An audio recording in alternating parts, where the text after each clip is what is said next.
Coucou mes miracles, une causerie du matin, pas si petite que ça, parce que Claudine hier soir nous a posé un sujet ô combien intéressant et qu'il va fallu euh, euh, segmenter ou en tout cas réduire un petit peu, parce que la question posée c'était comment utilisons-nous nos pensées?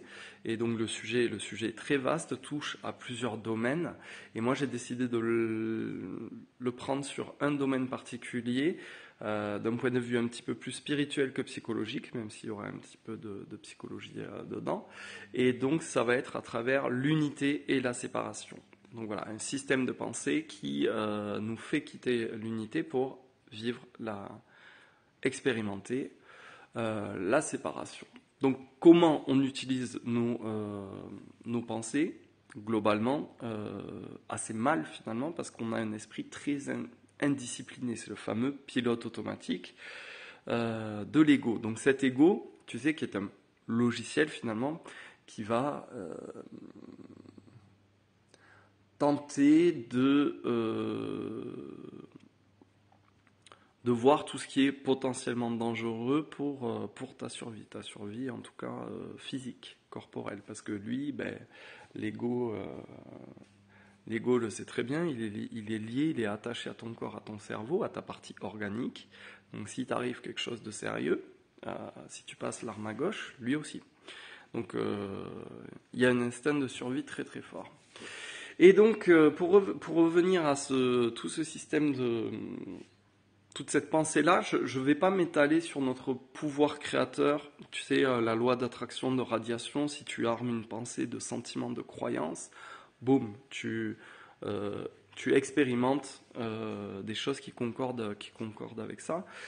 On ne va pas s'étaler là-dessus, on va plutôt revenir finalement sur tout le système, toute la toile finalement de pensée, tu sais, avec nos croyances limitantes, nos peurs, etc., et voir d'où ça vient. Donc, aujourd'hui, je vais te parler d'unité et de séparation à travers et de la pensée qui en découle en fait, comment elle fonctionne à travers ce prisme-là. Et donc, avant de te parler de séparation, il faut que je te parle d'unité. L'unité, pour faire très très vite, parce que je vais essayer de te faire une vidéo qui va pas dépasser les 20 minutes. Pour faire très très vite, l'unité, c'est notre état parfait hors du temps, en fait. Hors du temps tel qu'on l'expérimente. Notre état dans l'amour, dans la lumière. Donc c'est un état d'unité qui englobe tout. Qui est basé sur une paix absolue, sur de la plénitude. Unité, paix, plénitude. Voilà. Tout ça, c'est de l'amour, c'est ce qu'on est en dehors du temps, en dehors de la matière, en dehors de cette vie. De cette vie terrestre. Et donc la séparation, finalement, c'est une... Si on va au bout des choses, finalement, l'unité, le 1, qui comprend absolument tout,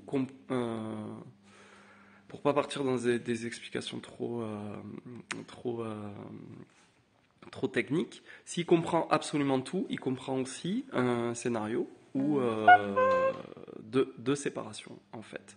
Et donc avec le libre arbitre, le 1 fait l'expérience de la conscience à travers nous, et avec le libre arbitre, il nous laisse essayer cet état de séparation.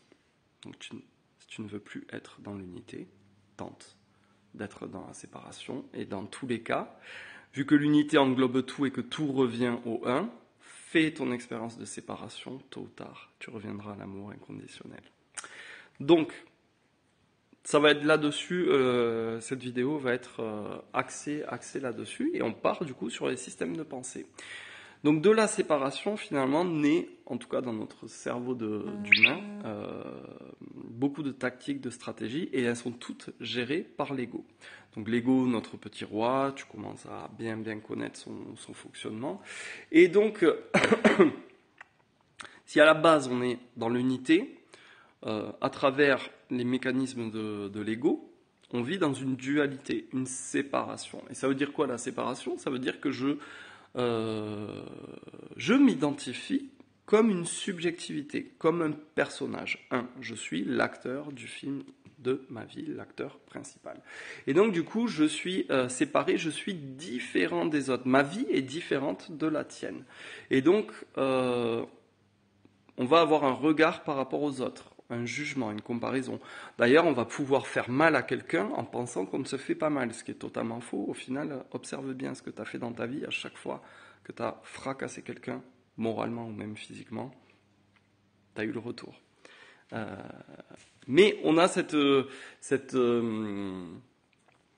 illusion-là d'être séparé, et ça c'est l'ego qui l'entretient. Et donc, cette individualité, cette particularité, c'est vraiment un des piliers de notre pensée. On va chercher à chaque fois à renforcer le personnage qu'on voit dans notre glace, ou là qu'on voit sur nos caméras de téléphone. Et donc c'est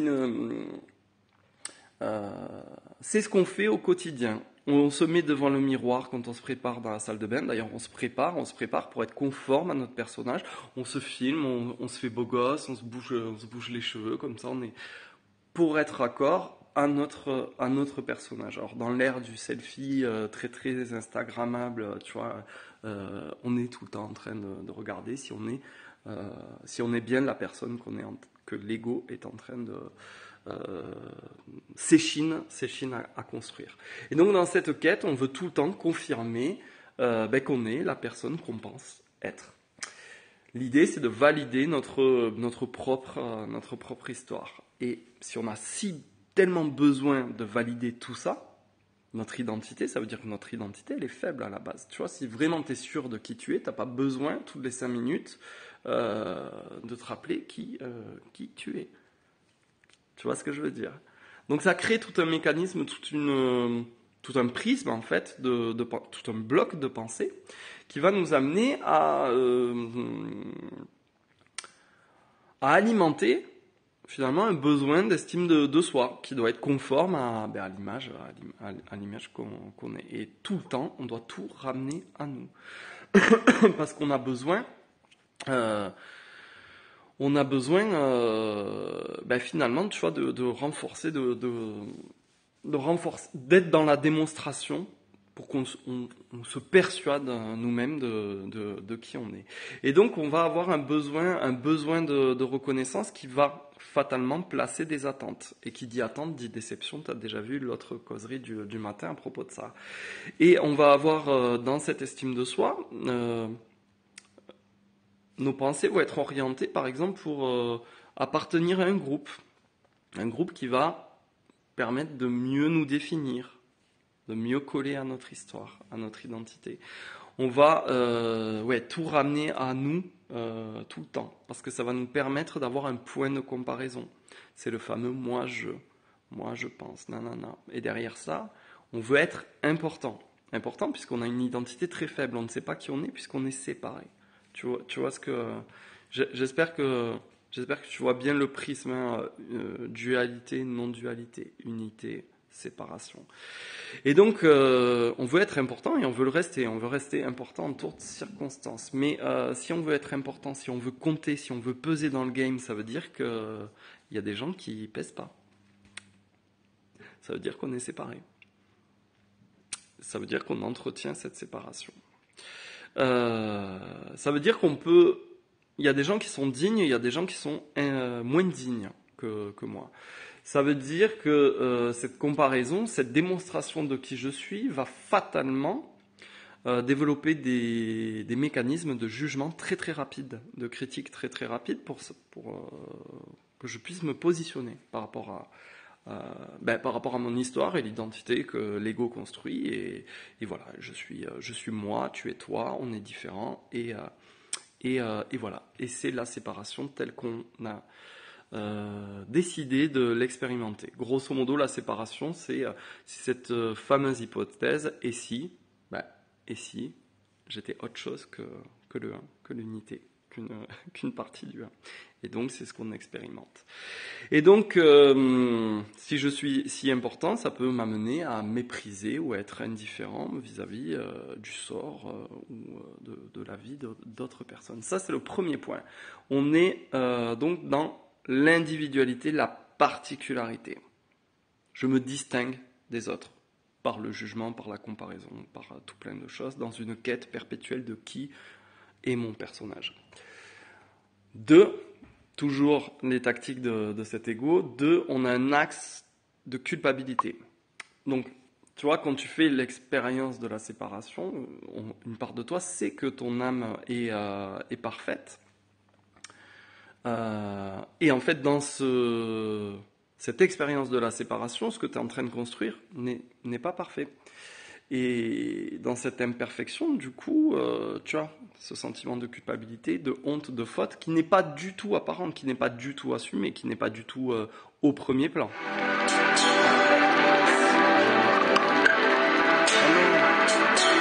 Alors c'est la suite de notre causerie, j'ai reçu un appel, donc c'était très bien, ça m'a fait une pause. Donc pour résumer, comment on utilise nos pensées dans le cadre de la séparation, unité-séparation. Donc pour entretenir la séparation, le deuxième pilier finalement, c'est la culpabilité. Une part de toi sait qu'en faisant l'expérience de la séparation, de toute manière, tu es dans une construction mentale imparfaite. Alors c'est pas du tout, c'est ce que je disais avant que mon téléphone sonne, c'est pas du tout au premier plan, c'est pas du tout conscient, mais il y a une très très forte culpabilité. La culpabilité c'est vraiment très très très noir, et donc tu as un sentiment de honteux, d'être fautif, etc., qui entretient l'imperfection. Alors encore une fois, c'est pas du tout visible, c'est au fond de toi. Un truc ne tourne pas rond chez moi. Il y a un problème en moi. Voilà. Et ça, c'est non accepté, c'est totalement caché. Mais il n'empêche que c'est un moteur de la pensée de l'ego, qui sait très bien que par rapport à la perfection de l'âme, à la perfection de l'état du un, de l'unité, tout ce qu'il est en train de tricoter, fait pas le poids, quoi, en fait. Donc pour ça, il va développer une deuxième tactique axée sur la culpabilité en opposition à cette paix parfaite. C'est qu'il va chercher la preuve, il va vouloir se valoriser. Voilà. Il va vouloir te valoriser.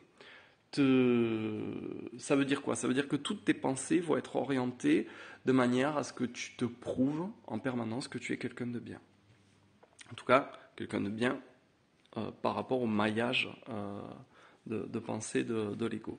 Et derrière ça, c'est quoi? C'est il faut qu'on m'aime. En tout cas, il faut qu'on aime le personnage que j'ai construit. Et il faut qu'on m'aime. Derrière, c'est quoi comme mécanisme? C'est je vais être en recherche d'attention, en demande.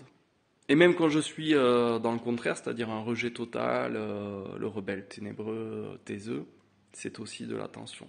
C'est avec des mécanismes parfois très subtils, tu vois, mais c'est toujours la même chose. C'est-à-dire quelqu'un qui repousse tout le monde, au final, c'est qu'il a besoin dans son personnage, finalement, de jouer la carte de la fausse solitude pour attirer de l'attention. Et donc, on va avoir dans ce système de valeurs, de valorisation, le besoin de faire une échelle de valeurs, et ça veut dire rabaisser les autres ou se rabaisser soi-même. Tu peux avoir des gens au-dessus de toi, l'admiration, etc., la fascination. Tu peux avoir des gens en dessous de toi que tu vas mépriser, que tu vas considérer comme moins bien. Et le dernier truc, dans ce système de culpabilité, le plus important, c'est de toujours trouver le coupable, une raison à l'extérieur ou quelqu'un, c'est encore mieux, un bouc émissaire. Très très important d'aller pointer du doigt à l'extérieur, donc toujours avec du jugement, de la comparaison, etc. Et ça te fait déployer dans tes pensées un monde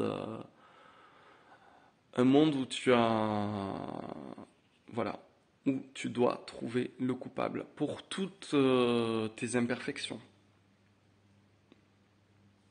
Très très important. Le troisième bloc de pensée, 3 piliers. Donc le premier, la particularité, l'individualité pour expérimenter la séparation. je ne suis pas comme toi et je suis meilleur que toi. Ou en tout cas, je suis différent et le fait de ne pas être toi, ça enfonce ma dualité. 2, la culpabilité, on vient de le voir. Et 3, le manque. Parce qu'en fait, quand tu es dans l'unité, à la maison, on va dire, en dehors du temps, on va dire que cet amour, cette lumière, c'est de la plénitude parfaite. Et donc dans la séparation, tu vas faire l'expérience du manque. Et donc le manque, c'est le 3e pilier de tes pensées. Le manque, ça se traduit tout simplement par il me faut quelque chose, il me faut absolument quelque chose. Et crois-moi, le manque, je l'ai énormément vécu. Donc tu te lèves le matin, il me faut un café, il me faut une clope, il me faut un cachet, j'ai mal à la tête, il me faut une fille, il me faut une pipe, je dois me détendre, il me faut des tas de trucs parce que sinon la journée peut pas démarrer, parce que sinon je suis pas bien. Donc ce manque, en fait, ça sous-entend qu'en permanence il manque un petit truc, t'es pas complet, t'es pas, tu vois ce que je veux dire? Donc avec ces pensées-là, tout de suite tu vas avoir besoin comme une tactique de posséder pour être. Donc il me faut une nouvelle voiture, des meilleures fringues, un nouveau job, un appart plus grand ou une maison sur la mer, avec vue sur la mer. Il faut en fait beaucoup de choses, beaucoup de séquences qui s'enchaînent dans des domaines différents pour remplir dans un grand tourbillon le vide que je ne veux pas ressentir, que j'ai peur de ressentir. Je me suis créé une hantise du vide. Et donc, je veux vivre en ville. Je veux beaucoup d'activités. Je dois tout le temps changer d'activité, remplir mon agenda. Je dois, voilà. Je dois prendre beaucoup de choses, prendre l'énergie de mes amis, prendre du temps aux gens, prendre l'attention, prendre des produits aussi, prendre, tu vois, des cachets, des substances, parce que je me sens vide. J'ai très peur d'être vide. Et donc, c'est aussi faire pour être, donc posséder pour être, et faire pour être. Je dois faire beaucoup de choses, tu vois. Je dois me surcharger au travail, me remplir, en fait, voilà, me remplir de ce travail jusqu'à ce que j'en déborde, quoi, même quitte à me faire souffrir. C'est aussi d'un point de vue spirituel, le syndrome du sauveur. J'ai besoin de tout le temps tendre la main, de tout le temps être occupé à aider les autres. En fait, c'est tout simplement, c'est la même variante, tu vois. Tout ça, c'est un système de pensée basé sur le manque.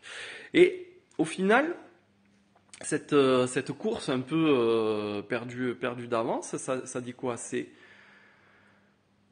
ton ego qui dit ça ne peut pas aller bien ici et maintenant sans ça, sans ça, sans ça, sans ça, sans ça. Ça ne pourra jamais aller bien si tu n'as pas tout ça.